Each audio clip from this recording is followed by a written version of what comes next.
પોરબંદર વીજ તંત્ર દ્વારા તારીખ 17 માર્ચથી મેગા ડિસ્કનેક્શન ડ્રાઈવનું આયોજન કરવામાં આવ્યું છે। પોરબંદર સર્કલના ગ્રાહકો પાસેથી લગભગ ₹25 કરોડથી વધુ રકમની ભરપાઈ બાકી હોવાથી આ ડ્રાઈવનું આયોજન કરવામાં આવ્યું છે।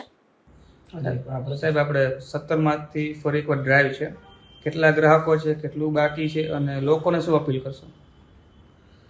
હું શ્રી સીસી ડામોર અધિક્ષક ઇજનેર પોરબંદર વર્તુળ કચેરી। અમારા પોરબંદર સર્કલમાં 4 ડિવિઝન આવે છે, પોરબંદર સિટી, પોરબંદર રૂરલ, કેશોદ માંગરોળ।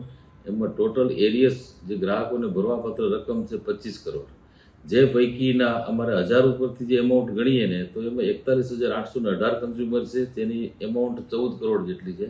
બાકીના જે ગ્રાહકો છે તે ₹1 લઈ અને 999 જેટલી એમાઉન્ટ છે। અમારી જે 17 તારીખની જે મેગા ડ્રાઈવ છે એ કોર્પોરેટે નક્કી કરેલી છે અને પોરબંદર સર્કલથી પણ અમે નક્કી કરી છે।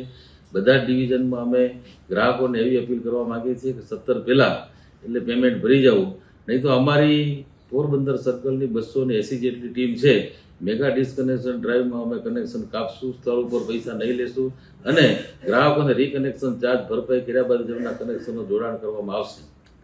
બાકી કેટલું છે અને કેવી રીતે આપવા આયોજન છે?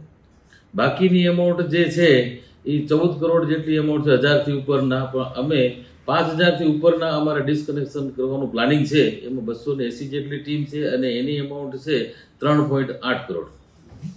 સાહેબ, એ સિવાય આપણે જે માનો કે નગરપાલિકા છે, કોઈ પણ કચેરીઓ છે, એના બિલ પર લાંબા સમયથી બાકી, એની શું જોગવાઈ હોય છે એના વિરુદ્ધનું કંઈ? અમારી જે ગવર્મેન્ટ કચેરીની જે જોગવાઈ છે એના માટે કોર્પોરેટે સૂચના આપી છે અમને કે ત્યાંથી એમની એક્ટિવિટી કરવામાં આવશે। અમે પણ નોટિસ આપી છે અને અત્યારે નગરપાલિકાએ અમને 1.8 કરોડ રૂપિયા આપવાની બાંયધરી આપી છે। બિલ જે છે આ ન ભરવા પાછળ શું કારણ લાગે છે? ગ્રાહકો બિલ નથી ભરતા, એની પાછળ પ્રાથમિક શું કારણ આવે છે?